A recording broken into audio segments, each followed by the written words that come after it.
Hi everyone, just a quick heads up, this video is a compilation of all of my guides for specific Nightlords. So if you want to watch a guide for a specific Nightlord, you can refer to the other videos on my channel on them. And yeah, that'll be it from me. So yeah, enjoy the compilation. To start off, let's discuss Gladius absorptions and resistances. The beast has no notable strengths other than its high fire absorption, which he takes 50% reduced damage from, so avoid any fire damage weapons or spells. It is a little weak to pierce damage, though it's only a 10% bonus. The more important weaknesses here are holy damage and sleep. Holy damage is designed as its main weakness. Not only does it deal bonus 35% damage, but it also increases the guard breaking ability of your attacks, especially when it's split up, and when dealt enough holy damage, it receives a debuff to its defense and attack. As you can see, holy makes a big difference in this fight, and I highly recommend trying to find some holy based equipment to make this fight easier. Sleep, on the other hand, only staggers it for a moment when applied, but because of its very low sleep resistance, you will get a lot of punish windows with it. While not as good as holy, sleep armaments can also be a viable choice. As for other status effects, Gladius is somewhat resistant to poison and frost, immune to madness, and moderately resistant to rot and blood loss. Now let's discuss Gladius' moveset and how to tackle the fight. When you first start, Tricephalus will be merged into one big three-headed wolf. It will mostly use his charge or single bite attacks to close the distance. Both of these moves are pretty well telegraphed, have somewhat poor tracking, and can be simply dodged either through them or to the side and give you a small attack window afterwards. Occasionally, it will use one of its chain attacks. Those include double sword sweep, indicated by Gladius swinging one of its side heads and the sword coming off its back. It will then swing the sword in front of it from one side to the other and then repeat the other way. It will usually back off before using this move, so dodge forward and towards the swinging sword to close the distance and get a moderate attack window after the swings. Sword swing. Gladius will raise its head and swing the chain around itself in a circular motion one time. Dodge the swing by rolling one time to the left. If you're close to it, you'll get a short attack window. Vertical slash. Gladius will launch its sword high above it and then slam it into the ground a medium distance in front of it. This attack only deals damage where the sword hits, so by sticking close to it you can completely avoid it and get a generous attack window. Pause into double sword swing. Gladius will lunge into you and immediately follow up with two swings of its sword. Dodge through the pounce to get close and then immediately dodge the first swing. The second swing goes in a wider radius and one hit if you stick close. Likewise, if you're further, the first swing will miss, so you only have to dodge the second one. The beast can do a grab attack, indicated by the long wind-up of all three heads, combined with some purple light coming from its mouths. Simply dodge through it for a moderate attack window. It can also do a fire breath attack in a large cone in front of it, indicated by sparks appearing in and around its mouth. This attack goes out a little bit sooner than you may anticipate, so dodge preemptively. The last attack that it can do in phase 1 is a triple bite. It will quickly do 2 bites without much telegraphing, followed by a delayed third one. When it's about to do the attack, it will quickly wind up its heads. Dodge through the 2 quick bites going to the left of it to land behind it where it can't reach you with the third attack. After bringing it to around 75% health, Gladius will roar and set itself ablaze, followed by a small explosion splitting it into 3 flames. The flames and explosion can deal damage to you, so try to keep your distance when it does that. After that, the 3 flames will transform into 3 separate wolves, sharing 1 health bar. Immediately after this transition, the wolf with the sword on his back will roar, which will cause a red circle to appear on your character for a short time. This will cause all 3 wolves to become very aggressive until it disappears, so get some distance between you and them and play defensively. Alternatively, if you're playing a Nightfarer with an AoE ult, you can use the fact that wolves will gather around you and use it to deal triple damage and possibly stagger them. When the circle isn't on your character, only 1 wolf will be aggressive towards you, while the other 2 will stay back in solo or fight your teammates in multiplayer, so you only have to worry about 1 wolf. The wolves in this form don't get any new attacks other than the Red Circle Roar. They will employ the same attacks as the merged version but with less width, Additionally, only the wolf with the sword can use chain attacks. In this form, the wolves are also much easier to stagger, most notably when you have holy damage. After roughly 45 seconds, they will merge back together and the fight will continue as in phase 1, only now they will have 2 new moves. One is a follow-up after any of its chain attacks. It will grab the sword with its jaw and jump high into the air, landing near you and causing explosions to erupt in front of him. Simply run towards and behind it to avoid the blast and get an attack window. The second new move is its biggest attack that it will use either once or twice during the fight. Gladius will grab the sword and set it aflame, after which it will stab it into the ground and pull it out with a sweeping motion, causing a wave of flames to travel in front of him. If you're close, dodge through the attack as he pulls the sword out. If you're far, dodge through the wave just as it's about to hit you. Gladius will usually split the second time somewhere around 25 to 35% of his HP, but nothing new happens when it does so. So that's basically it.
Let's begin by talking about Adel's absorptions and resistances.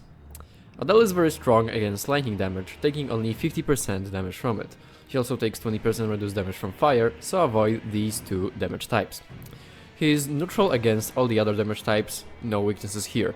However, the Baron is very weak to most status effects. His special weakness is poison.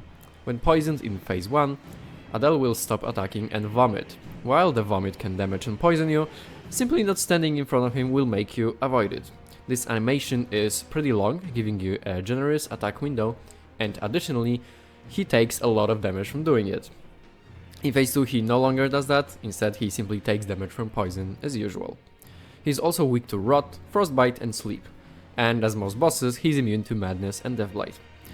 This makes Executor the perfect Nightfarer for this fight due to his high arcane stat and great access to many status effects. Now let's get to the moveset. The fight is gonna start in phase 1, in which Adel will mostly use physical attacks with his jaws and head. Head slam. Adel will roar and slam its head into the ground. Go behind it or roll to the side to get a moderate attack window. Head sweep. He will lean to the right, then charge at you while swinging his head around. Run or roll to its right to avoid the attack. Double bite. Adel will quickly bite in front of him twice, dodge away reactively as he's going for the first bite, the second bite shouldn't reach you. Alternatively, get under him, and this will give you a small attack window. Lunge. Adel will make a long jump towards you, ending in a tumble. This attack is indicated by Baron starting to run towards you and snapping his jaws. Dodge to the left to avoid the tumble, afterwards as well as the initial attack. There's also a variant in which after the lunge he will immediately charge at you. Slam into bite. Adel will lean to the right, slam his head into the ground and follow with a bite. Dodge for the slam to your left to avoid the attack and get a small attack window. Jaw charge.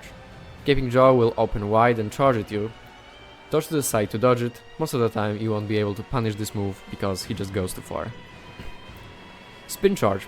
The Baron will run at you and spin around himself at the end of the charge. Simply dodge for the spin for a moderate attack window, or if he's charging at you, just dodge and you won't really get an attack window. Roar. He will roar twice, staggering nearby Nightfarers. At this point, a red circle will appear on you, and he will do a charge attack with spin, followed by a lunge. And lastly, jaw grab, Adel's signature move that you will see him do a lot. Like all grabs, it is unblockable and puts you in a special animation where the Baron chews on you, applying blood loss and dealing damage, followed by speeding you out. Without any bonus resistance to blood loss, this move will pretty much always fully apply hemorrhage. Because of that, some of the squishier characters can get straight up one-shot by it. Additionally, it also heals him, and if he manages to finish the grab, he will buff his damage for a short period of time. In multiplayer, if one of you gets caught by the grab, the other two should attack Adel with all the heavy hitting moves, as it's fully vulnerable during it. Other than dealing a lot of damage, it can also stagger him out of finishing the grab, saving your teammate in the process. Unfortunately, if you're playing solo, you just have to tank the grab if you get hit by it. It has two variants of the grab in phase 1. In variant 1, he will wind up his jaws with the purple lightning effect appearing on them and then charge at you, biting upwards. In variant 2, he will begin by swinging his head from side to side twice and follow up with the grab. For both of these, it is recommended to roll to the side of the grab. After bringing Adel to 50% of health, he will start channeling purple lightning around him and stomping, accompanied by sounds of lightning sparks. After a moment he will zap everything around him, and some thunderbolts are going to hit the ground further away. He will then immediately follow up with soaring into the air and diving jaws first onto the ground, causing electrical shockwaves to appear around him, similar to Horalu's Earthshaker in Elden Ring. Dodge the first part, simply run away. To dodge the second part, run away when he leaps into the air to avoid the dive itself, and then jump as the shockwaves are about to erupt. He will employ this move periodically till the end of the fight. At this point, Adel will transition into phase 2, wreathing himself in lightning. Poison will no longer stagger him, and pretty much all his moves get lightning damage, with the head slam getting the electric shockwave effect, which once again you can dodge by jumping. He also gets a new variant of this, in which he chains 3 head slams in a row. Additionally, his grab will now have another variant, in which he chains 2 grabs in a row. Other than that, the fight is mostly the same, although he is more aggressive and runs around more. As for some general tips, if you're melee, I highly recommend you lock the camera on his legs so as not to whiff attacks on his head and torso, which are usually too high above the ground to hit from your position.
Let's start by talking about Gnoster's strengths and weaknesses. However, before that, if you have never fought the pest before, it's important to note that there are two enemies in this boss fight.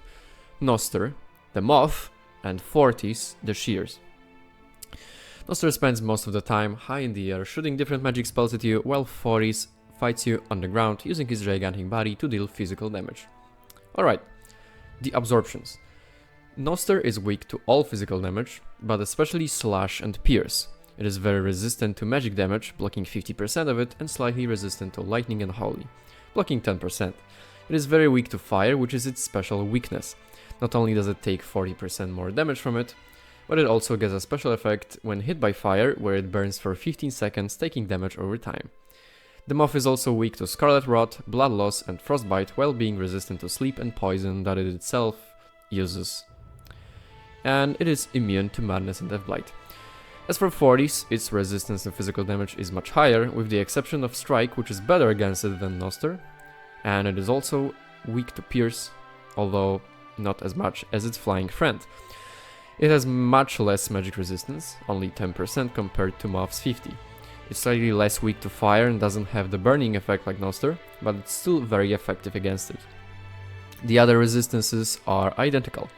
As for status effects, Fortis is sporting an average resistance to poison and is weak against every other one except for the obvious Madness and Deathblight that it's immune to.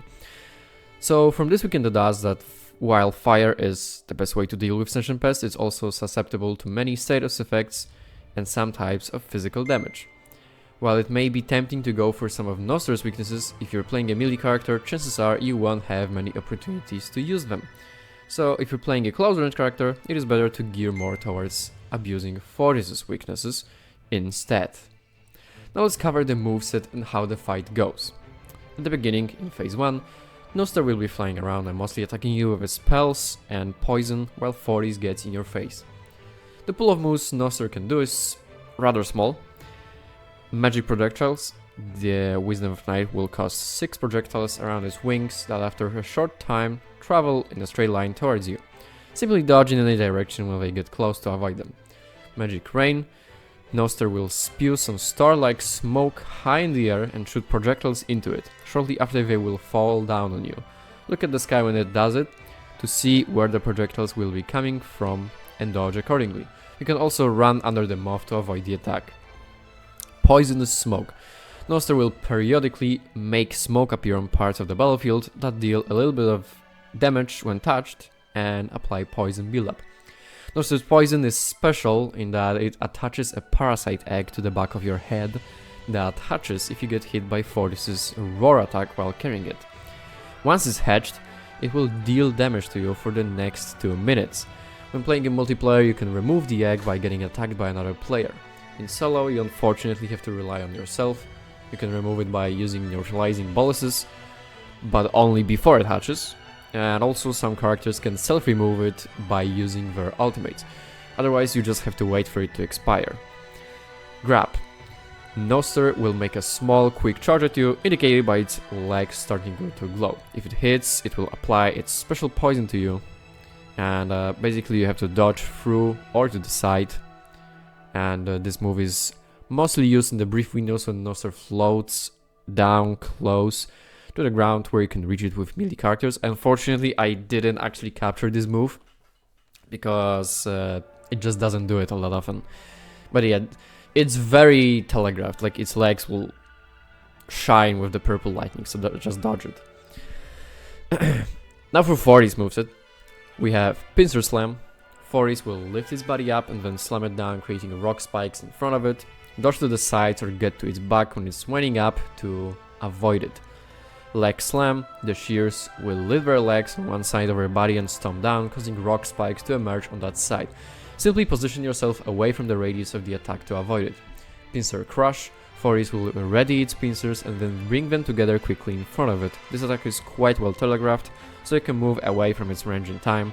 If not, dodge right when the pincers are about to crush you. Lunge.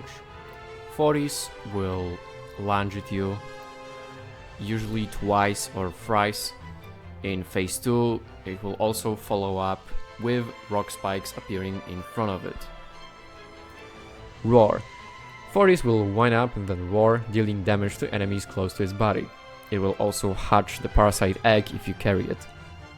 When you see it lift up its head in a very specific way, like it's about to roar, get away from him ASAP.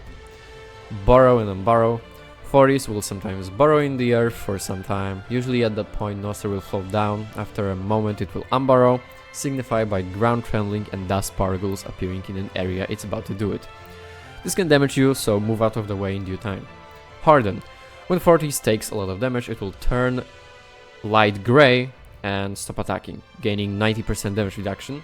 And when it does that, it's your cue that Gnoster will usually stay a bit lower, allowing you to attack it. Once you bring them to about 50% HP, Gnoster and Fortis will transition into phase 2 through a somewhat long animation. In phase 2, Gnoster will attach itself to Fortis' back, and they will start combining their attacks. Right after the transition, Gnoster will always choose one enemy, indicated by a red circle, and start its charge attack. Fortis will charge at you several times, during which Gnoster will be constantly shooting at you with its projectile attack. The attack will end with Fortis causing a massive field of rock spikes appear in front of it, with Gnoster shooting some more projectiles.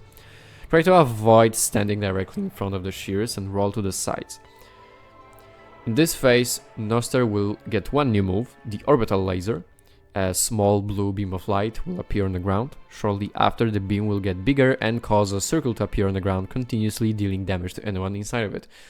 When you see the beam appearing, steer away from the place it is in. Most other moves in this phase are a combination of the moves from Gnoster and Fortis from the previous phase.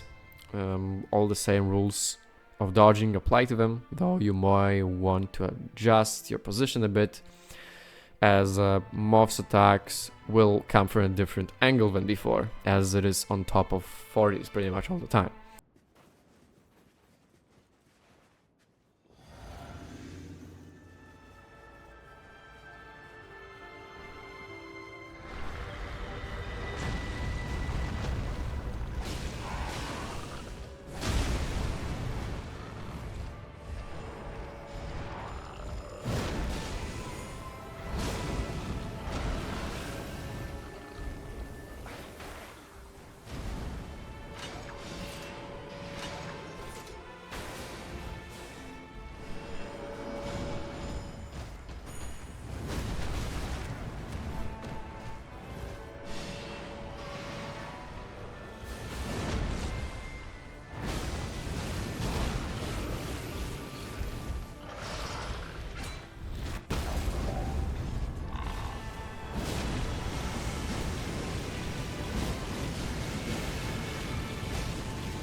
Let's start by talking about Mari's strengths and weaknesses. Ogre is resistant to most damage types, as well as immune to nearly all status effects. This makes it rather tanky, especially considering how much it stays out of reach of your attacks, especially when playing a melee character. It is especially resistant to fire damage, so avoid it if possible. The only things the Fathom is weak to are lightning and slash. Lightning is its special weakness, although it doesn't really do anything special unlike on other Nightlords. That being said, it takes whopping 60% bonus damage from it, so do get a lightning weapon if possible. Basically, the trade-off for the fact that it's so tanky is that Mari's is somewhat non-aggressive. It doesn't really attack very much. It just floats around a lot. Alright, moveset. Mari's will spend most of the fight flying around the arena, only stopping near the ground briefly, which makes it really hard to hit. It will employ various ranged attacks and summons, as well as a close distance attacks occasionally. Jellyfish summons. Mari's will soar into the sky and start spawning multiple jellyfish that will fly towards you and explode, dealing magic damage and applying sleep build-up. The jellyfish do take a bit to explode, so you can simply run away from them. They are also targetable and pretty squishy, making them easy to kill.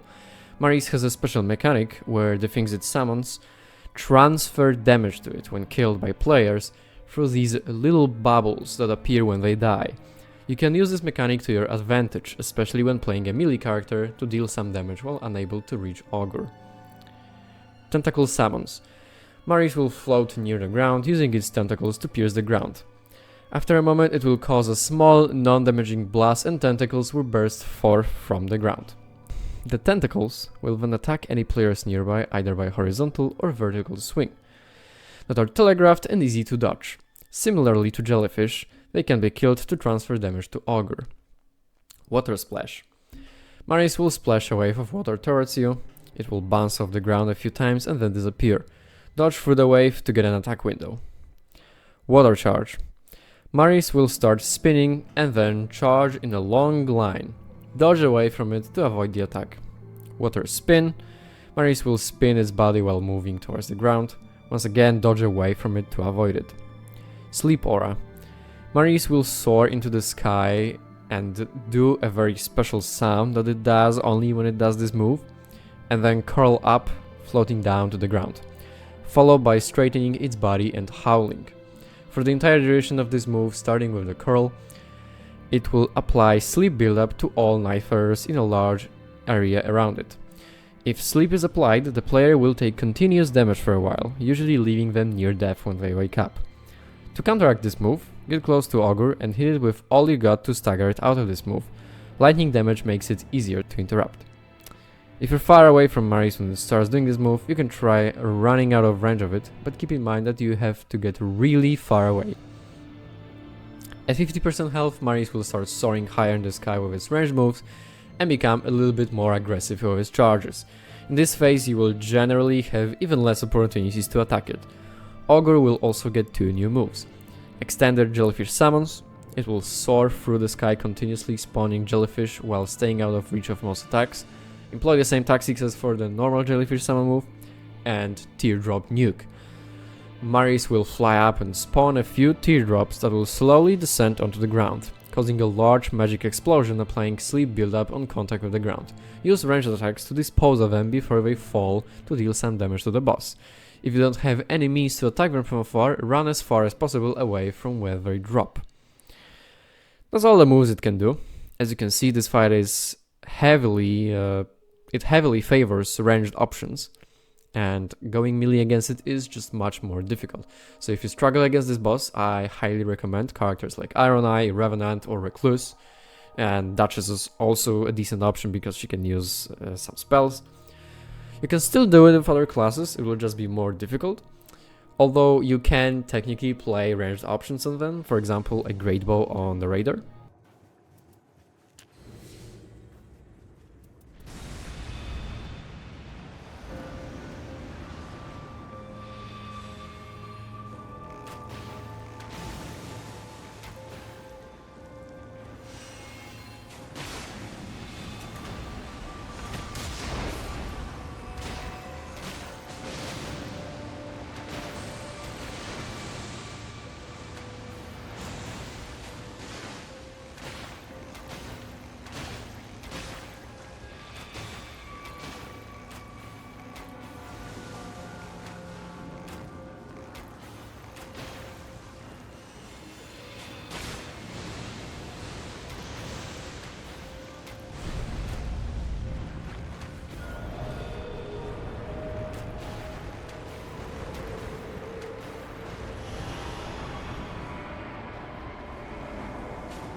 Let's start by covering his strengths and weaknesses.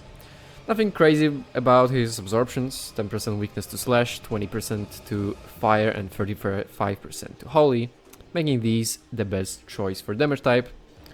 He is also resistant to magic damage, so try to avoid it. Resistances to status effects is where it gets interesting with him. Libra is weak to poison and rot, has an average resistance to blood loss and frostbite, and is immune to sleep.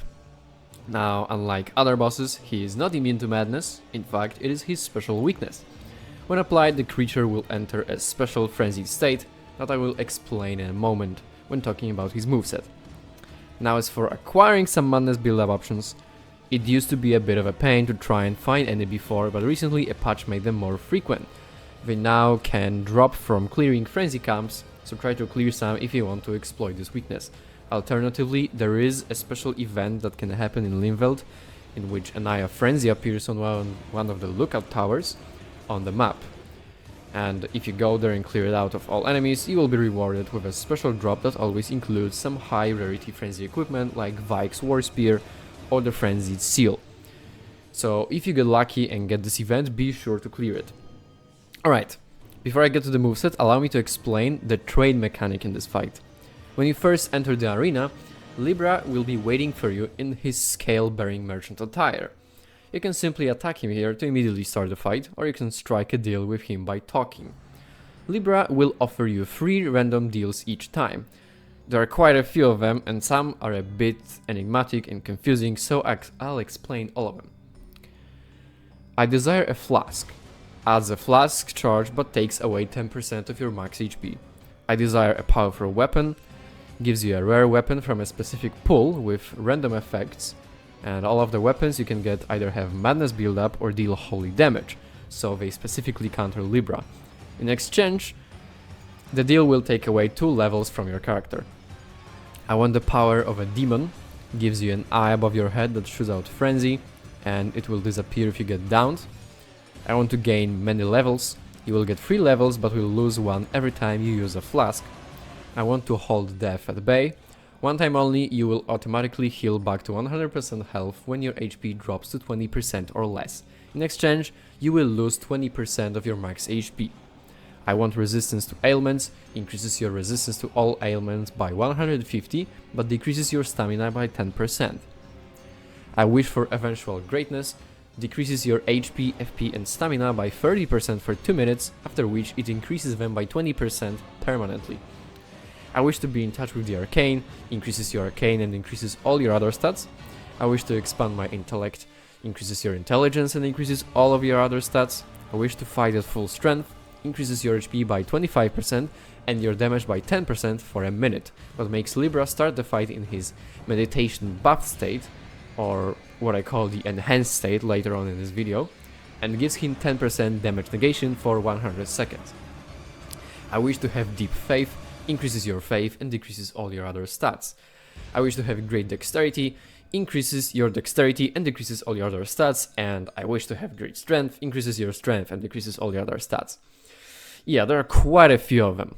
Also, every single time you can choose an option that you don't want a deal as well, which will basically count as making a deal and will start the fight as well.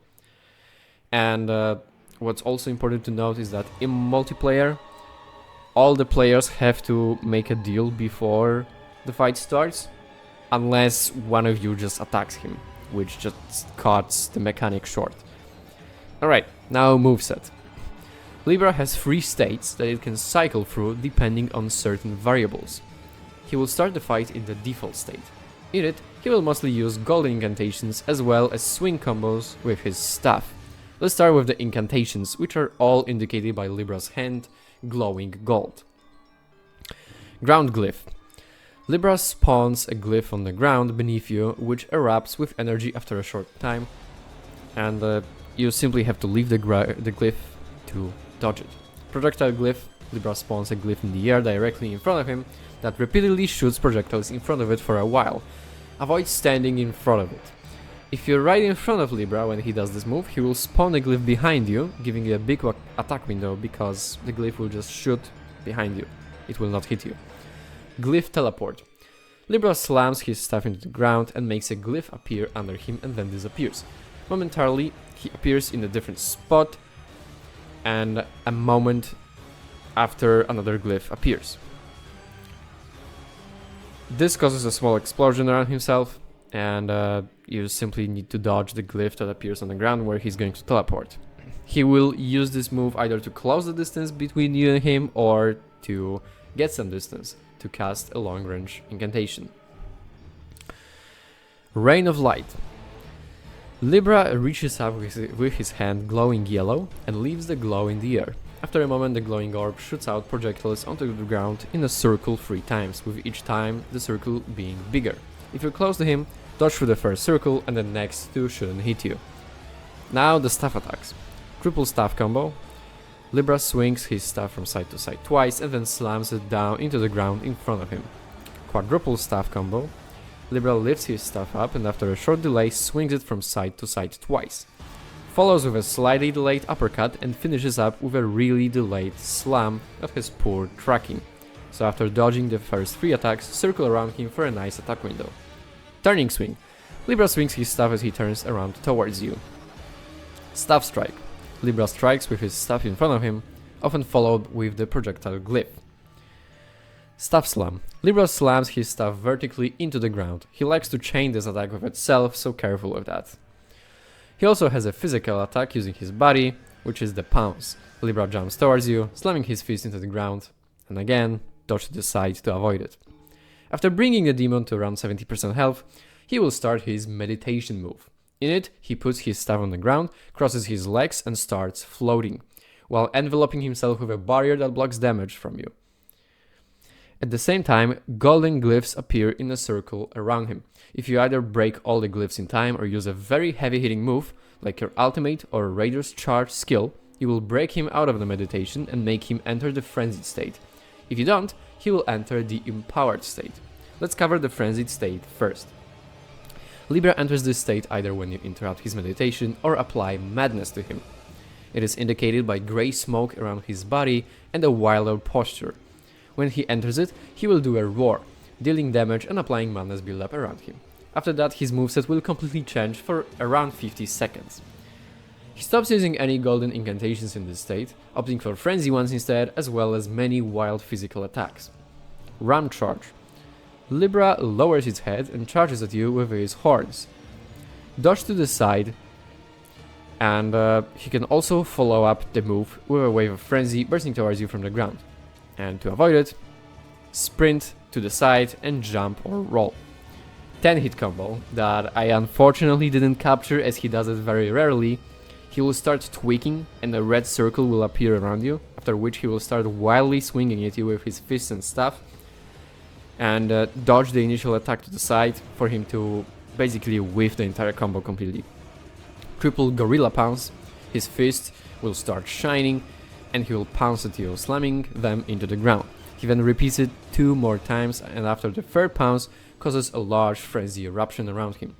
Dodge the initial pounces and then get some distance between you, while avoiding the long lines of frenzy that come out further from him. Golden Slam. His right fist will start glowing and shortly after, he will slam it into the ground, causing a small explosion. When this state is about to end, Libra will cause the sky around him to turn orange, followed by a rain of frenzy. And after ending this move, he will return to his default state. Now for the empowered state. If you fail to interrupt meditation, Libra will get a damage reduction buff and empowered spells for roughly 60 to 70 seconds, indicated by a golden hue on his fur.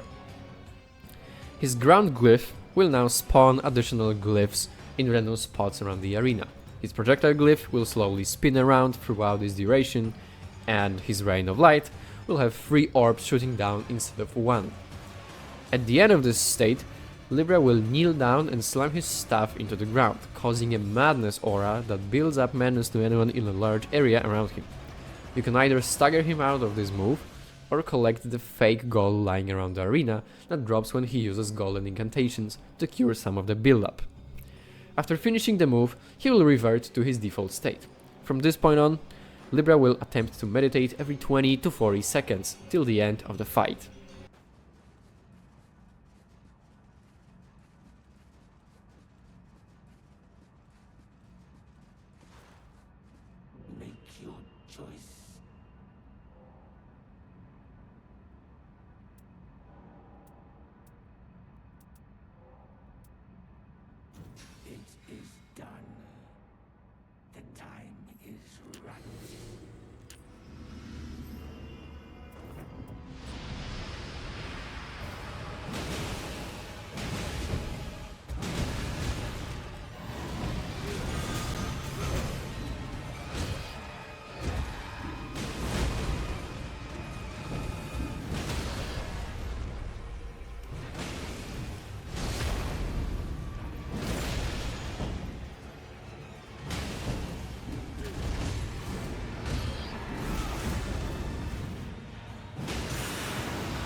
Let's start by covering his strengths and weaknesses. Fulghor takes neutral damage from majority of damage types, with lightning and holy being the exceptions. Avoid holy damage as he takes 70% damage from it, and lightning on the other hand is his special weakness. He takes about 20% damage from it, and it interrupts one of his most threatening attacks that I will talk about later. Fulghor is weak to all status effects, other than Madness and Deathblight, making ailment builds very effective against him, so Executor is pretty good against this boss. Alright, moveset. Fulghor will start the fight in phase 1, utilizing mostly his lance and hooves to attack. Occasionally he will use his holy damage attacks, which are very threatening, so do look out for them. For the lance attacks he has Lance Thrust. Fulghor readies his lance's tip and then makes a small lunge forward, thrusting it, and roll to the side for a nice attack window. Lance Sweep. Fulghor sweeps his lance horizontally. He can do it either while running at you or when turning around. Dodge through the attack. Lance Uppercut. Fulghor brings his lance to the ground while charging at you, then brings it up in a vertical swing. Move out of the way or roll through the swing. Shockwave Sweep. Fulghor readies his lance on his left side and sweeps it through the ground in front of him, creating a shockwave traveling forward. He likes to do this move after a lance sweep. Dodge through the shockwave towards him to get an attack window. Triple Shockwave Sweep. Fulghor readies his lance similarly as in the single version, then sweeps it twice, turns around quickly and does one more sweep. Dodge the same way as the single version but thrice. Keep in mind that the third swing is delayed. As for hooves attacks, he has a Stomp. Fulghor raises his body and stomps with his front hooves in front of him, creating small shockwave, and a Leap. Fulghor leaps into the air and slams his hooves as well as his lance into the ground, creating shockwaves. Now the holy attacks. Lance Channel. Fulghor stops in place and starts glowing gold. If attacked during this with a non-lightning damage attack, he will apply a slow walking debuff onto the attacker. If the channel finishes, he slams his hooves into the ground, causing a golden explosion, and for a while, yellow lances will burst from the ground periodically, damaging and launching into the air anyone hit. The channel can be interrupted in two ways, either by staggering him out of it with a strong attack, for example an ultimate, or by applying enough lightning damage, with the amount increasing every time he is interrupted this way. When he's interrupted, Fulghor will still finish the attack, but it will be a weaker version. The lances will only burst from the ground shortly after the attack, there will be less of them and the initial golden blast will be smaller. Additionally, when the channel is interrupted for lightning damage, the champion will take continuous damage from it for 57 seconds. As for the second holy attack, we have the golden charge, that he likes to do after successfully finishing the channel a lot. Fulghor makes a few small steps and then starts charging, wreathed in golden light. He charges at you 3 times, each time leaving a golden trail on the ground that erupts shortly. After the final charge, he turns around and stomps, creating the golden trail in a large cone in front of him, that likewise erupts after a moment. Dodge to the side on each charge and run out of the trail. For the final stomp cone, time the dodge right when it's about to erupt. When Fulghor is brought down to 50% health, he will enter phase 2. A knight-like appendage will appear from his cut-off left arm, replacing it. He will then immediately use one of his new moves, Night Slam. Fulghor jumps high into the air, then slams his knight arm into the ground, causing a blast around him. He also has 2 other new moves in this phase. 2-hit knight combo. Fulghor sweeps his knight arm horizontally, then slams it into the ground, causing a small explosion. And 5-hit knight combo.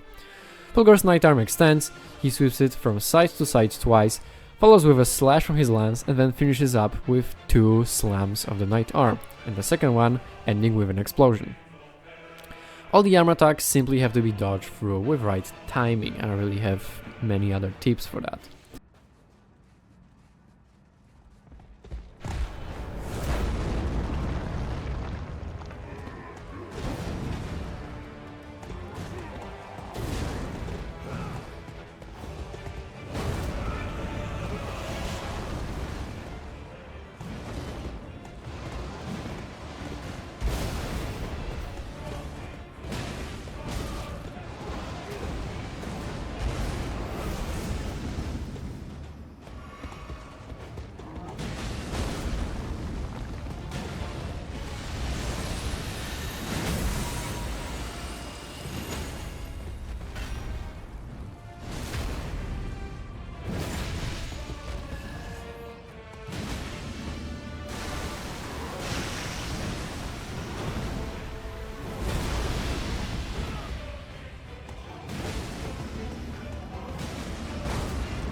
Let's start with her weaknesses.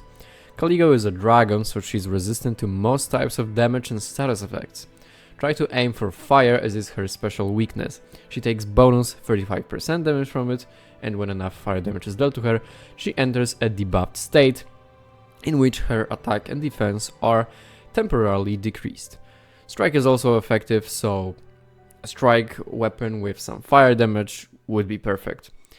During the fight, I highly recommend that you stay mostly in front of the dragon, as it will allow you to hit her head for more damage, as well as make her attack patterns more predictable. Additionally, if you happen to get the mountaintop shifting earth event, I highly recommend you go there, as not only the main buff from the mountaintop will give you frost resistance and damage up when frost happens near you, that includes Caligo applying frost to you, but there's also a dragon mini-boss in the mountaintop that you can kill for a guaranteed reward of anti-dragon effect, which increases your damage against all dragon enemies, including Caligo. Now, the moveset. Caligo will start the fight in phase 1, in which she will mostly employ ice attacks as well as physical strikes, while mostly being stationary. Close swipe. Caligo swipes her right front leg twice in front of her, dodge through the attack. Tail slam. Caligo imbues her tail with ice and slams it into the ground. Dodge to your right to get into a position where you can hit her head after the attack. Ice bite combo. Caligo bites with her jaw infused with frost, followed by a wing attack and a sweep of her tail.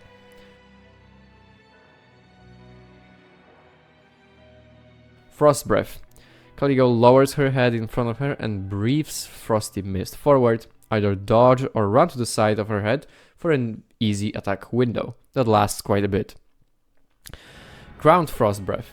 Caligo stands on her hind legs and breathes frosty mist downwards, causing it to spread in a circle around her. When she does it, move away and wait for her to finish the attack. Icy gust. Caligo readies her wings and causes frosty mist to burst forth in front of her. Move to the outer side of her wings to completely avoid it and run towards her head right after she finishes the attack to punish her. Soaring dive. Usually used when far away from her, Caligo soars into the sky and dives down, breathing frost mist on landing and making some ice crystals appear on the ground. After bringing her to around 60 to 70% health, Caligo will use one of her two special moves. Both of them start with her flying away and the fog around the arena thickening. After that, you have to determine which one of the two moves you will use and react accordingly. If you see air traveling to a specific point in the arena, it means you will use the Ice Blast move. Move towards the point that the air flows in, and you should notice icicles sticking from the ground. Position yourself behind one to avoid a large AoE blast of ice. If instead you hear some ice crackling sound and see some effects in the sky of the ice, move away from the effects and the source of sound, as you will use the ice sealing attack, in which a large circle of ice appears in the air and then crashes down to the ground. Both attacks will clear out the fog at the end. Usually right after one of those moves, or when brought down a bit closer to 50% of her health, Caligo will enter phase 2, starting with the Gathering Mist move, in which she will channel cold winds around her for a bit, applying frost around her, followed by a more intense wind appearing, so stay away during this move. In phase 2 she gets a few new moves, usually following up after the moves she did before for longer combos. Most of her attacks will now leave ice crystals that deal damage and apply frost buildup when walked over. Flying Ice Barrage. Caligo soars through the sky twice while shooting projectiles of ice at you continuously, and after the second soaring, she will land and shoot some more icicles at you.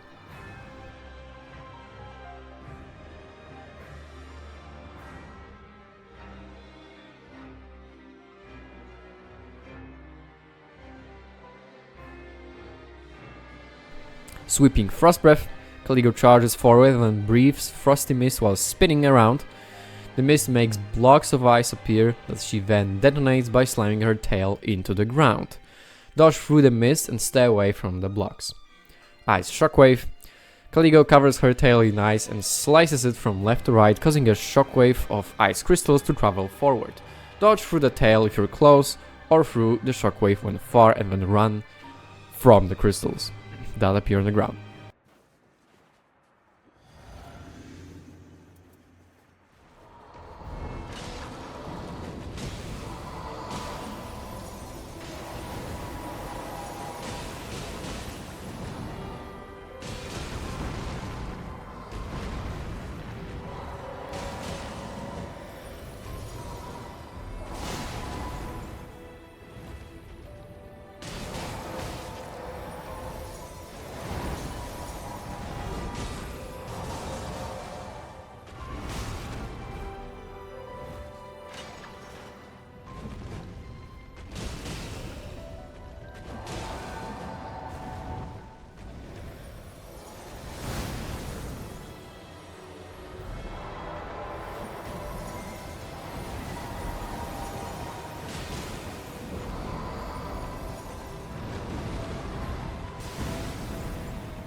Let's begin by discussing his strengths and weaknesses.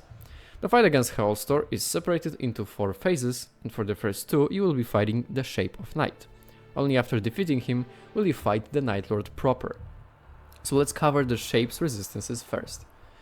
The Shape of Night is noticeably weak to Slash, Pierce, Fire and Holy, with Holy being this boss's special weakness. In similar fashion to Gladius, other than taking bonus damage from it, he also gets debuffed with temporary decrease to attack and defense when enough holy damage is dealt to him. This debuff works against both the Shape of Night and Heolstor. The Shape of Night is immune to all status effects except for Rot and Sleep, though against Sleep he's highly resistant, and this makes status builds not particularly effective, so avoid them if possible.